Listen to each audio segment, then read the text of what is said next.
Hello, kindred spirits.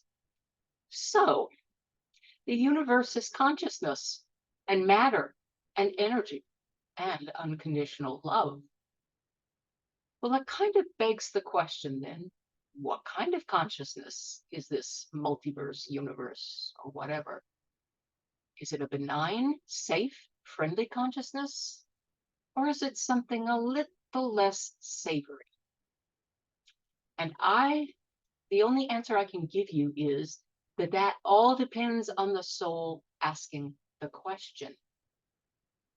Because we, as souls, are all energy fields of consciousness, matter, and unconditional love to a greater or lesser extent.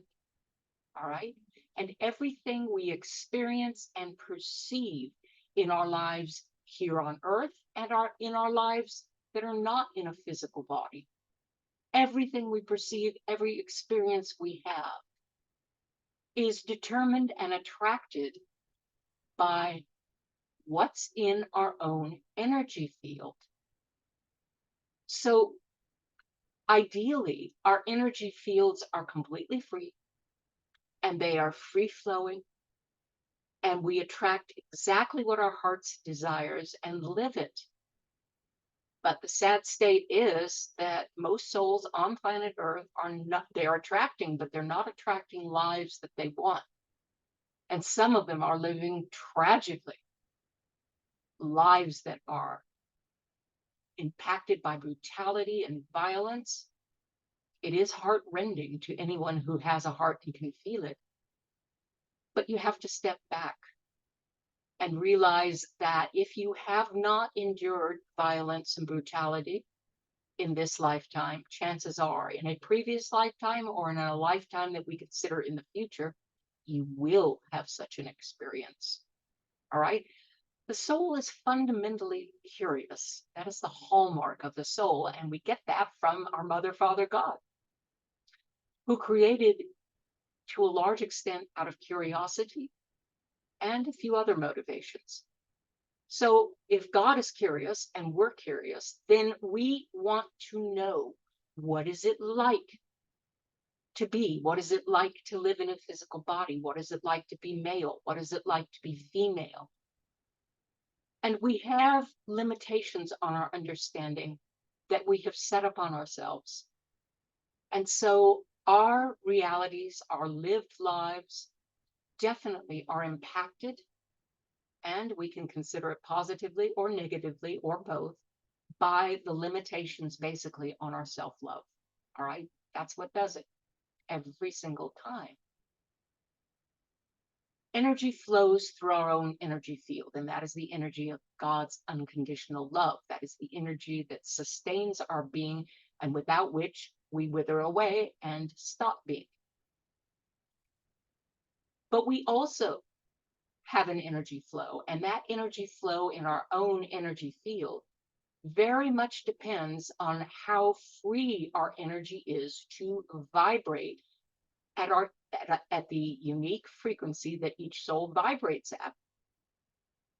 Most of us do not have completely free energy fields. Stuck in the magnetic, emotional, and physical portion of our energy field is self-judgment and vows, which are self-judgments hooked to denials. These hamper our vibration rate and thus affect the life that we attract to ourselves. Right? I am not blaming people who are suffering from violence or any other form of brutality or deprivation. Far from it. I am deeply wanting them to heal so that the energy that they put out attracts a life that is far more joyous and prosperous and free and loving and something really worth living. But I can't go in and change their energy fields. They have free will. And part of growing up as a soul is the experience, because the soul is curious, and most of us learn through experience. We can't learn by example. We only learn through experience, and I mean the emotional experience. And that means both sides of the equation: victim, perpetrator, wealthy, poor, able bodied, physical challenges, all those things. As we go through that type of experience, we gain wisdom, empathy, insight, understanding, and we grow. Now, it'd be nice to grow with a little less pain, but we're also wrestling with an awful lot of fear. Every single one of us, I know I have been trying to release it, trying to let go of it, trying to understand that fear is a lie and it is set up by the separation that self-judgment causes in our energy, separating us off from the full flow of our Mother, Father, God's unconditional love. So there you have it. The universe is benign. The universe is not so benign. What we experience is directly the result of what we have in our energy field, the self-judgments, the vows.